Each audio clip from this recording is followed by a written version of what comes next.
Warahmatullahi wabarakatuh. Waalaikumsalam warahmatullahi wabarakatuh. Bismillahirrahmanirrahim. Hamdan wa syukurillah wassalatu wassalamu ala rasulillah wa ala alihi wa sahbihi wa wala wala hawla wala quwwata illa billah, amma ba'd. Yang saya hormati jamaah ibu-ibu yang insyaallah dimuliakan oleh Allah Subhanahu wa taala. Amin. Ibu-ibu sehat semua? Alhamdulillahirabbil alamin. Sehat itu adalah merupakan nikmat yang terbesar setelah iman dan Islam. Saya ingat betul bagaimana ketika ujung rambut saya sampai kaki itu masih utuh. Cuman dicabut nikmatnya sedikit saja, gara-gara kupingnya sakit kena cacar api, rasanya gak karuan, akhirnya mecah. Akhirnya yang diserang apa? Tenggorokan. Kalau tenggorokan sakit, sudah akhirnya gak bisa makan. Kalau gak bisa makan, ujungnya sakit perut. Ini menyeluruh menjadi sakit. Makanya nikmat yang paling besar itu adalah nikmat sehat. Walaupun nggak punya banyak duit, tapi yang penting sehat.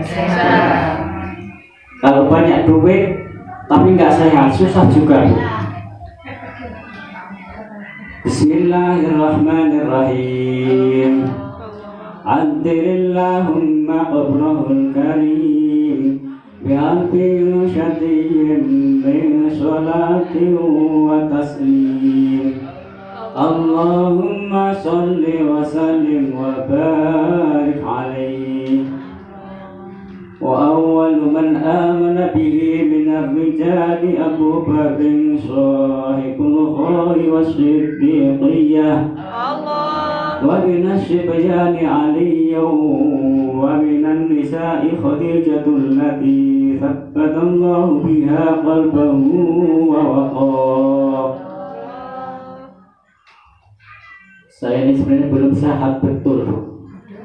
Saya ini gimana ya? Saya ini kalau ngomong mungkin bagi orang lain tuh normal suara saya, tapi saya sendiri rasanya ini masih di dalam. Jadi suara saya ini masih ngumpul di telinga saya sendiri. Jadi nggak ngeluar suara saya. Jadi kadang-kadang kalau ngomong seperti ini nggak pede rasanya.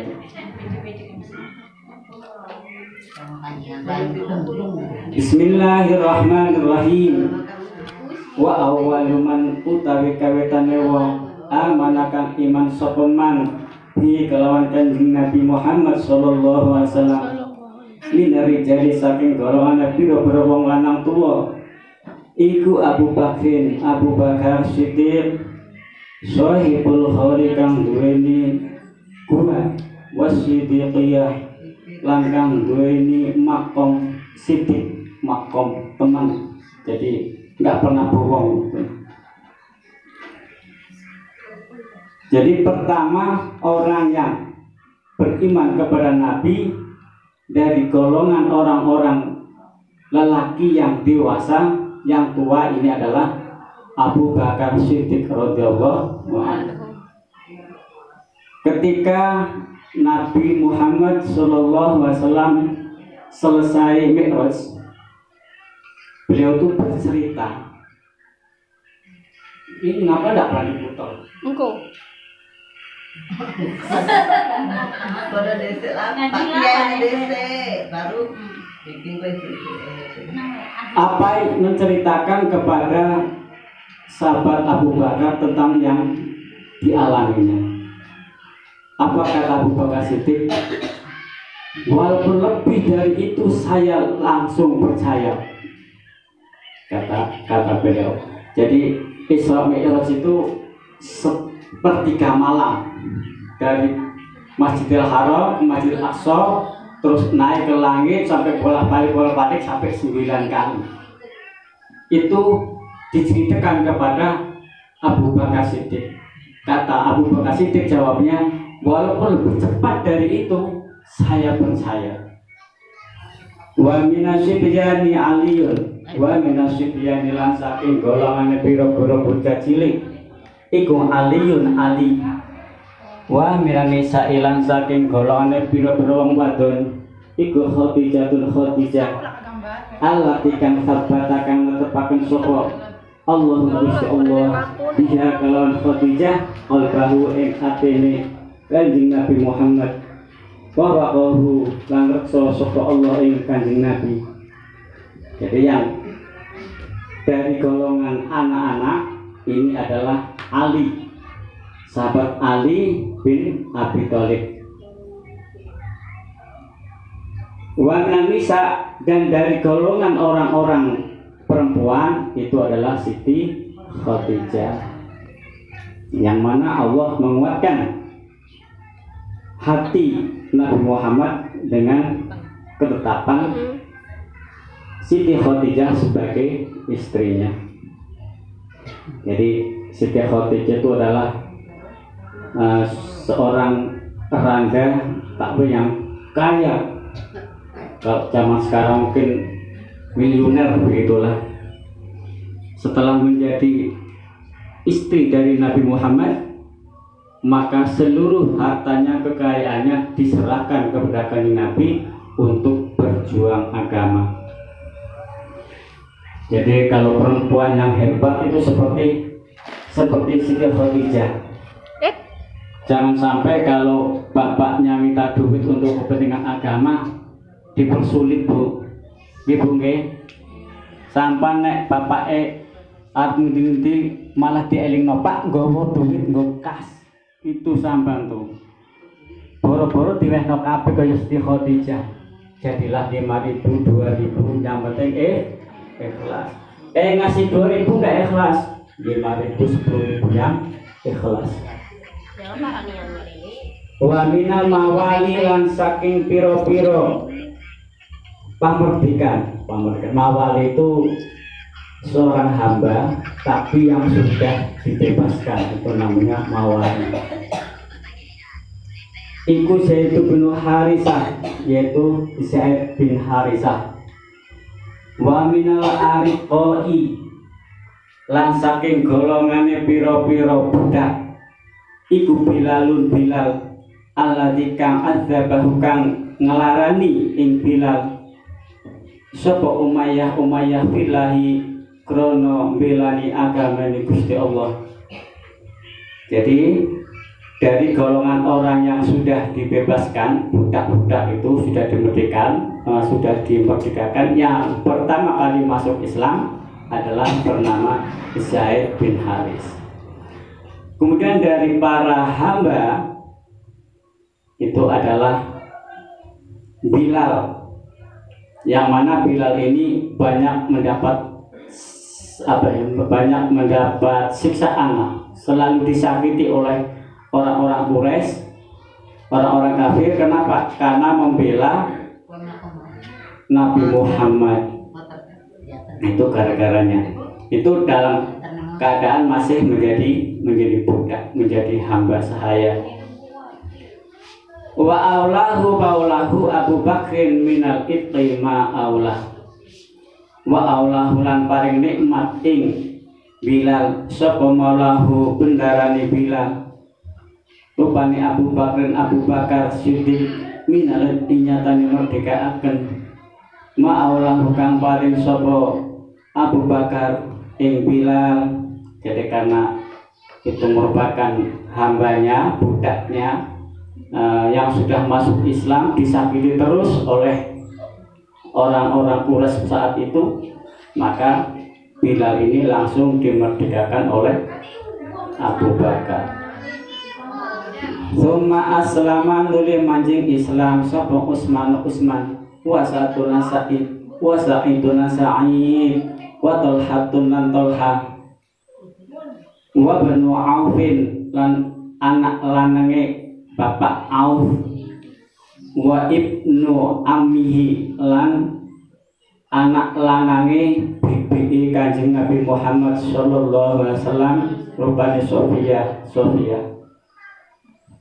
Kemudian sahabat Utsman, ini pada waktu itu kan belum masuk Islam. Ini menceritakan yang masuk Islam awal-awal.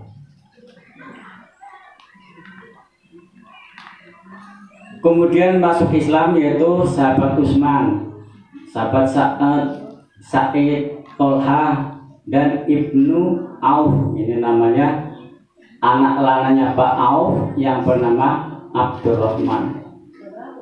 Wa ibnu ammatihi, dan anaknya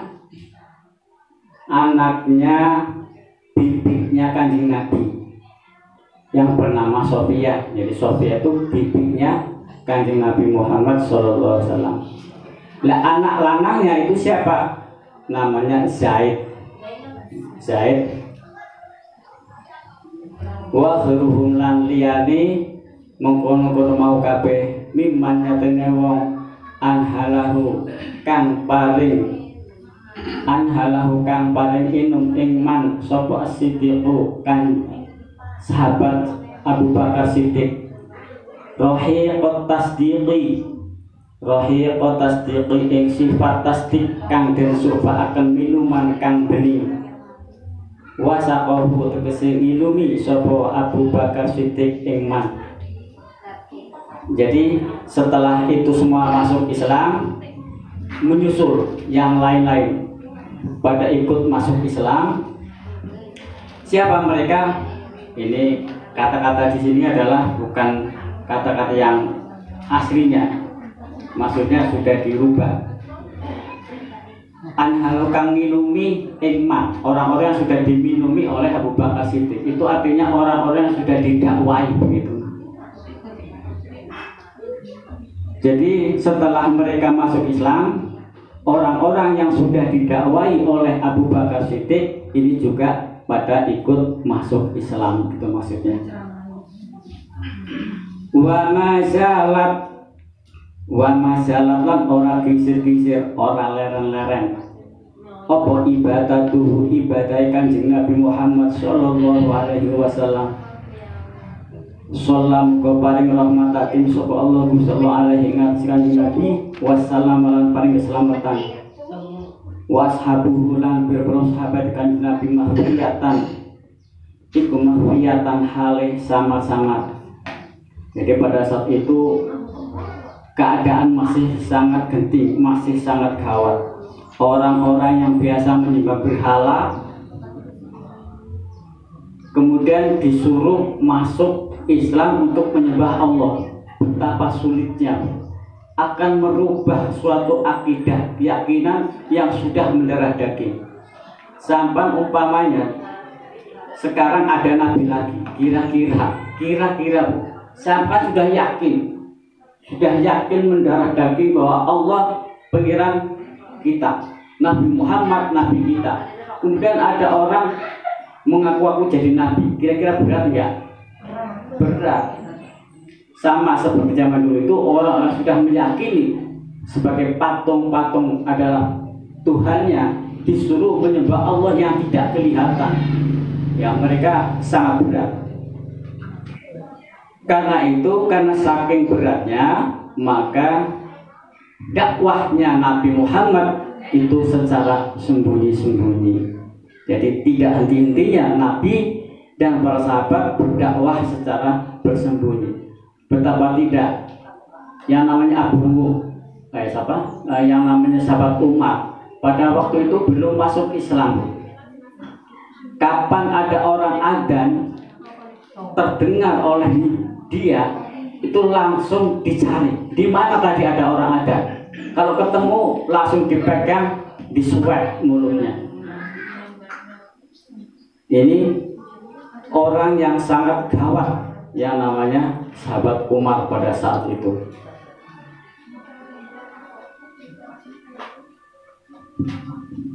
Hatta ungsilat ingkoten turnaken alaihi ing atase Kanjeng Nabi. Apa fasda, ayat fasda bima tukmaru.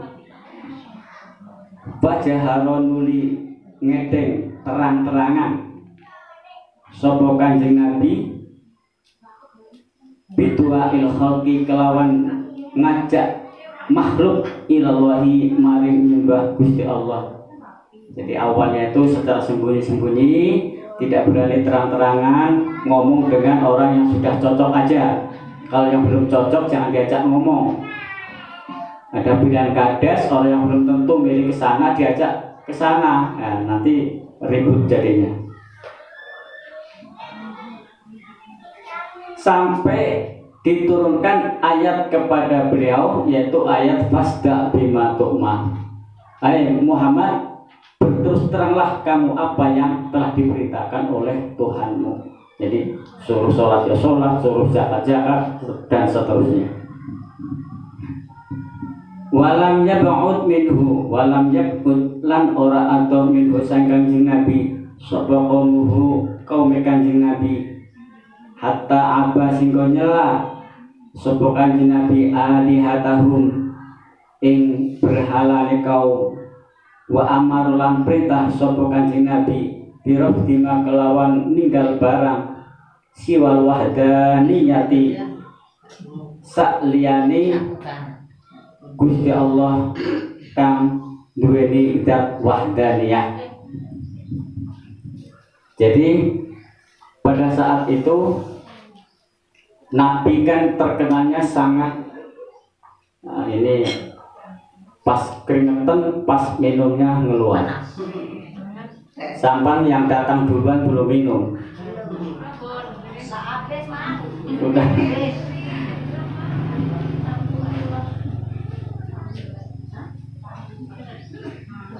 Walam yakun minhu qawmu hatta aba aliyatahum wa amra birafdi masiwal wahdaniyah. Jadi pada saat itu Nabi kan tidak pernah bohong. Nabi selalu dipercaya oleh semua kalangan, sehingga Nabi itu dekat dengan kaumnya. Lah bisanya Nabi itu jauh dengan orang-orang, tidak disenangi oleh orang-orang, itu karena setelah Nabi dakwah dengan secara terus terang. Jadi mengajak orang-orang supaya meninggalkan berhala dan menyembah kepada Allah. Itu langsung banyak yang murtad, artinya tidak mau percaya kepada Nabi. Jadi ada yang ikut Nabi, ada yang ingkar kepada Nabi. Fatajarra'u monggo nuli padha wani sapa kaum alamu barosatihi ing atase nantang Kanjeng Nabi bil adawati kelawan musuhan wa adahulan ngelarani ing Kanjeng Nabi. Jadi setelah Nabi mengajak orang-orang untuk menyembah kepada Allah, maka orang-orang saat itu tambah berani kepada Kanjeng Nabi, yaitu dengan cara memusuhi dan menyakiti. Oh, kalau ibu hidup zaman dulu nggak tega melihat Kanjeng Nabi disakiti. Yang namanya diludahi orang, yang namanya dimaki-maki orang, itu makanan setiap hari bagi Nabi. Sampai teletong kering itu diikat-ikat, dibuat kalung, dikalungkan di lehernya Kanjeng Nabi. Kalau sampean dikalungi kotoran kambing, sakit enggak? Nah, sampean milih dikalungi tai kambing apa milih dikalungi emas? Mas Abbas mau? Tapi sampean enggak kuat. Mandek kok lagi ada.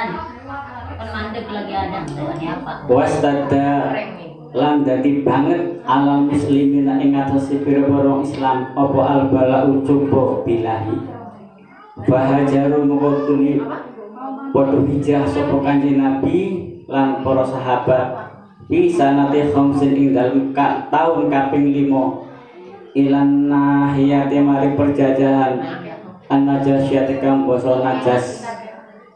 Jadi karena di Mekah perjuangannya itu susah, selalu mendapat rintangan dari para kaumnya, maka Nabi Muhammad SAW pindah ke tanah Najas. Wahadaba alaihi amuhu Abu Thalib. Wahadaba lan nglindungi alaihi ing atase Kanjeng Nabi sapa amuhu pamane Kanjeng Nabi rupane Abu Thalib. Wahabahu mongko wedi ing Kanjeng Nabi sapa kulun saben-saben suwiji minal qaumi saking kaum watahamahu lan reksa sapa Abu Thalib ing Kanjeng Nabi. Jadi walaupun Nabi itu banyak dimusuhi oleh kaumnya, oleh orang-orang Quraisy saat itu, tapi ada yang melindungi, ada yang menolong. Siapa? Adalah pamannya yang bernama Abu Thalib. Karena beliau itu adalah orang yang terkemuka, maka orang-orang pun pada takut kepada Nabi Muhammad, karena Nabi Muhammad itu dilindungi oleh pamannya yaitu Abu Thalib. Wa furida alaihi qiyamu ba'din minas sa'ati al-lailiyati. Wa furida lan den farduaken alaihi ing atas Kanjeng Nabi apa qiyamu ba'din sembayang setengah minas sa'ati sanggo waktu al-lailiyati kang basa wengi. Jadi maksudnya begini Bu. Jadi pada saat itu kan belum Isra Mi'raj. Nah, orang Islam tuh gimana ibadahnya, sholatnya? Kalau yang diwajibkan tuh belum para sahabatnya, cuman Nabi Muhammad saja yang diwajibkan, yaitu sholat tahajud, sholat malam. Sholat tahajud itu wajib bagi Nabi, kalau bagi para sahabat belum. Tsumma nusikha biqaulihi ta'ala, kemudian tsumma nusikha nuliten salini apa ayat biqaulihi kelawan ayate Gusti Allah, faqra'u ma tayassara minhu wa aqimus shalah. Kemudian perintah ya. Maksudnya begini, ada ayat yang memerintahkan Nabi wajib sholat tahajud. Lah perintah itu sudah disalini, sudah diganti dengan ayat lain, faqra'u ma tayassara minhu wa aqimus shalah. Artinya sholat tahajud bagi Nabi saat itu juga sudah tidak wajib lagi. Tadinya wajib menjadi tidak wajib, sudah disalini. Wa furidu alaihi raq'atani bil ghadati. Wa furidolan den fardhoake alaihi ing atase Kanjeng Nabi apa raq'atani rong rakaat bil ghadati kelawan sore. Bil ghadati ing dalam waktu sore apa ya? Sore apa esok?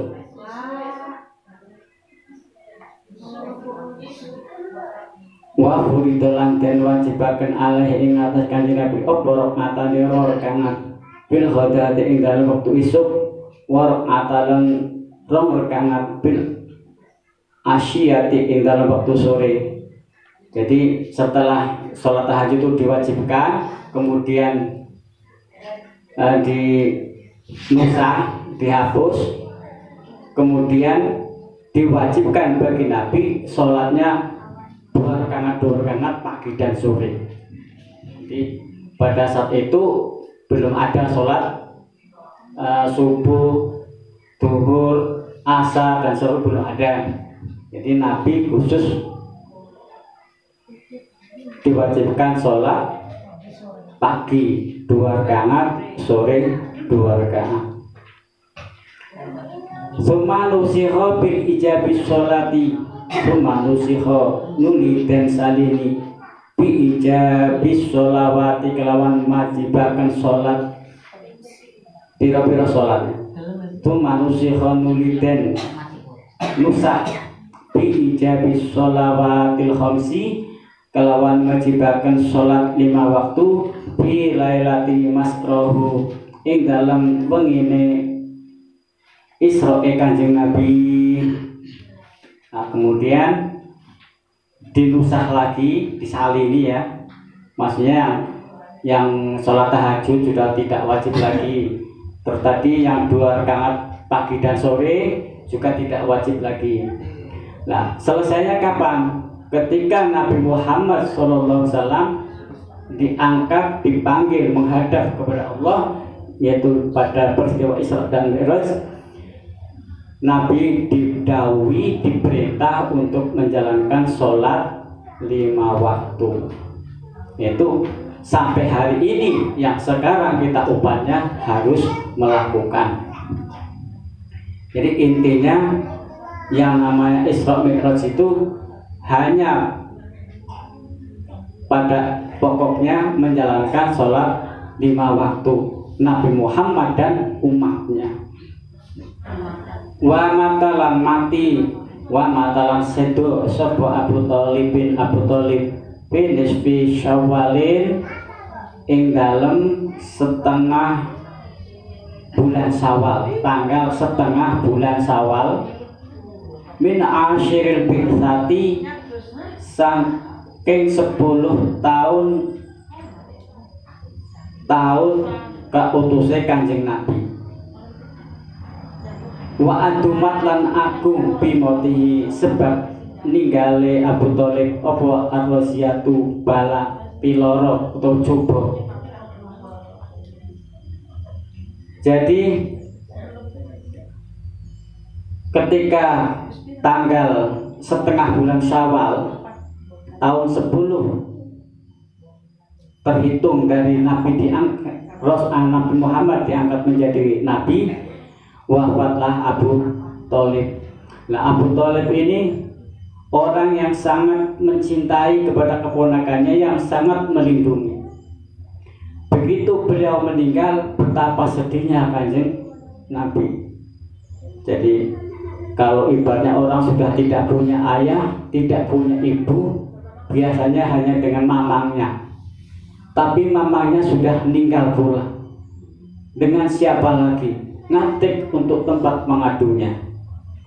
Sedihnya bukan main, Bu, Kanjeng Nabi pada saat itu. Watalathu langiringi ing Abu Thalib sapa Khadijah Siti Khadijah. Ba'da salasati ayamin ing dalem sakwise 3 pira-pira dina. Wasyaddalan banget apa al-balau coba alal muslimina ing ngatasi pira-pira wong Islam. Jadi setelah Abu Thalib meninggal, selisih 3 hari istrinya ikut meninggal pula.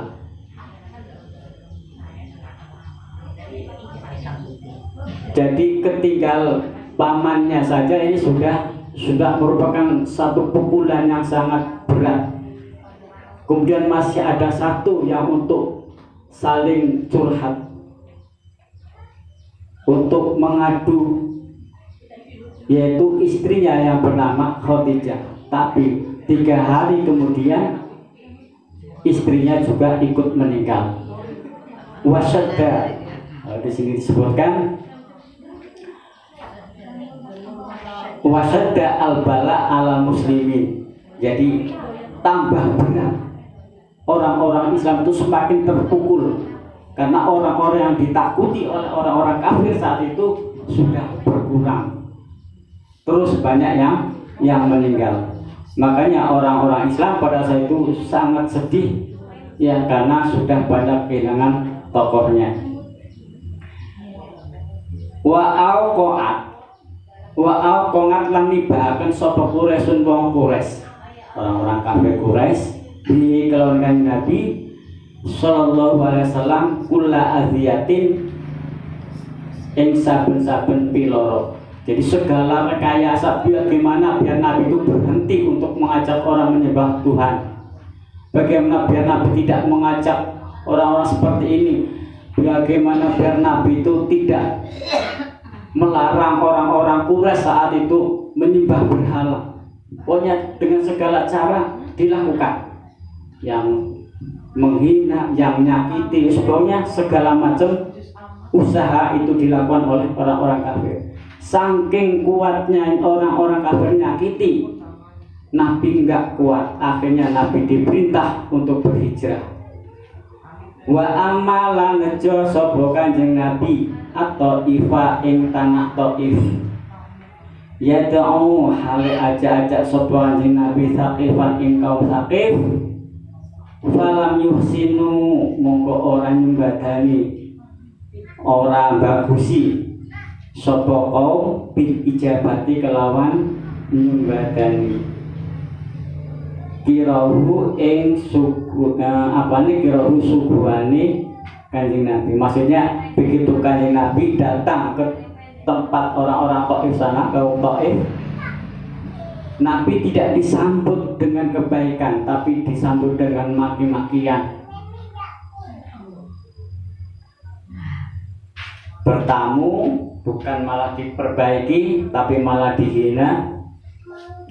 Wa ahrau bihi wa ahrau lan podo ngorohaken bihi ing Kanjeng Nabi sapa as-sufaha umpira-pira gobloke tanah Saqif wal abidalan abid wasubuhu mongko podo misui podo nacat-nacat sapa kaum ing Kanjeng Nabi bi alsinaten kelan lisan kelan omongan badiatin kang Allah. Jadi orang-orang pembesarnya orang Saqif sana, para pemimpinnya itu apa ya? Propaganda kepada orang-orang goblok, orang-orang bodoh bahwa Nabi itu nggak bener, Nabi itu salah, Nabi itu orang gila, Nabi itu nggak karuan, salah, mengajak kok menyembah yang tidak kelihatan. Kita ini sudah jelas menyembah patung kelihatan. Nah, akhirnya di propaganda rakyat ini kan percaya, saking percaya rakyat akhirnya mengusir Nabi, memaki-maki Nabi, sampai Nabi itu dilempari dengan batu. Waramauhu bil hijarati, waramauhu nuli podo balangi sapa kaum bil hijarati kelawan batu hatta hudibat singgo guderan bidimai kelawan darah kelawan getih apa nak lahu lumpah atau sandal lo Kanjeng Nabi.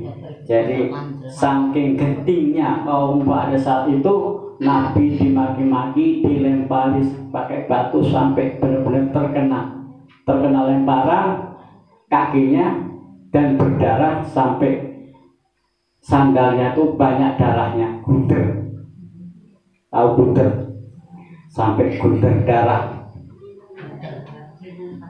Summa ada nulib bali sapa Kanjeng Nabi sallallahu alaihi wasallam ila makata maring Makkah hasinan halung kang sedih. Basa alahu, bener nggak basa alahu itu? Bener.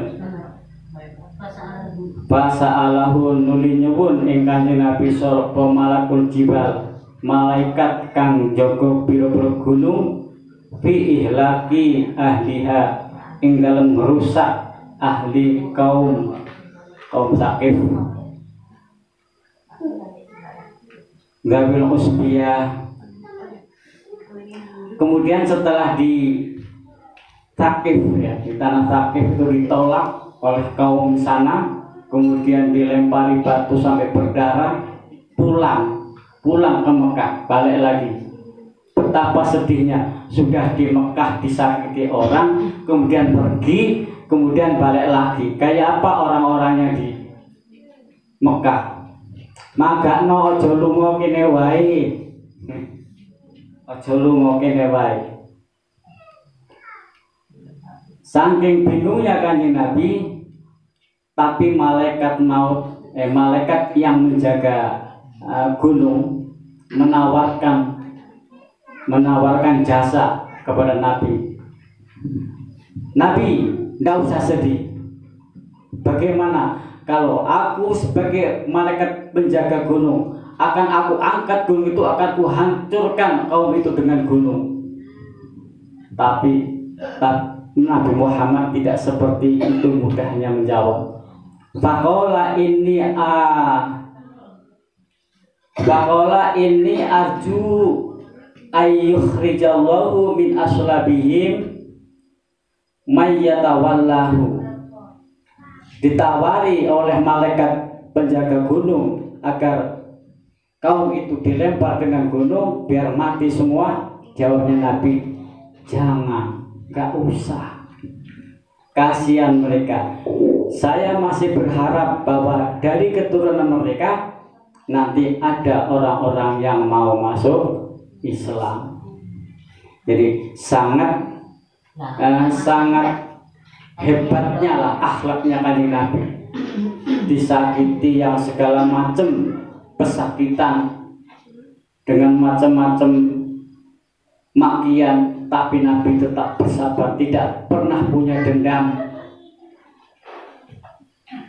Kalau Nabi saja mau menerima tawaran dari para malaikat yang manapun, hancurlah saat itu orang-orang Quraisy, orang-orang yang tidak mau ikut Nabi Muhammad. Tapi apa yang dipikirkan oleh Nabi Muhammad, bahwa mereka menentang karena mereka tidak tahu, dan Nabi Muhammad masih berharap nanti dari keturunan mereka ada yang mau masuk Islam.